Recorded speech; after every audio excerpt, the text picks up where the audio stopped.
So, நேத்து Thursday மார்க்கெட்டுக்கு நான் என்ன அனாலிசிங் குடுத்திருந்தேன் அப்படின்னு பார்த்தீங்கன்னா, மார்க்கெட் ஓப்பன்ல இருந்து ஒரு சின்ன பேரிஷ் என்ட்ரி போயிட்டு 500 ஆர் 550ல இருந்து மார்க்கெட் சப்போர்ட் எடுக்கும்.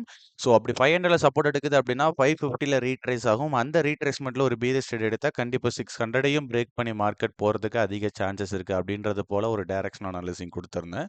ஸோ, எக்ஸாக்ட்டா நேத்து மார்க்கெட்ல பார்த்தீங்கன்னா, மார்க்கெட் ஓப்பன் ஆனதுலேருந்து ஒரு சின்ன பேரிஷ் என்ட்ரி அண்ட் 500 போகும் தான் நெனச்சேன். பட் 550ல இருந்தே மார்க்கெட் சப்போர்ட் எடுத்துச்சு. விபிடி கன்ஃபர்மேஷன்ல நமக்கு ஒரு நல்ல புல்லிஷ் என்ட்ரி.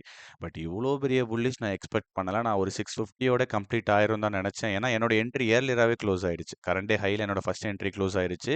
செகண்ட் இந்த ஹை பிரேக் பண்ணல நான் ட்ரேட் எடுக்கலாம்னு பார்த்தேன். பட் எனக்கு விபிடி கன்ஃபர்மேஷன்ஸ் இல்ல. அதனால நான் அந்த ட்ரேட்ஸ் எடுக்கவே கிடையாது. ஓகேங்களா?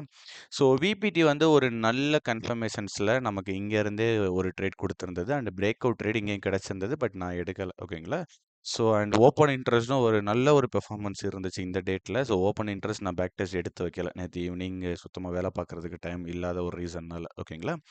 சரி ஓகே. ஸோ இன்னைக்கான மார்க்கெட்டுக்கு ஓவரால் ஓப்பன் இன்ட்ரெஸ்ட் எப்படி இருந்துச்சு? என்ட்ரீஸ் எப்படி பிளான் பண்ணியிருக்கலாம்? அப்படின்ற ஓவரால் ஒரு ஓவர்வியூ பத்தி தான் இந்த வீடியோல பார்த்துட்டு, நாளைக்கு மார்க்கெட்க்கான ஒரு ஃபுல் அனலைசிங் கன்டென்ட்ட நான் உங்களுக்கு குடுக்குறேன். ஓகேங்களா?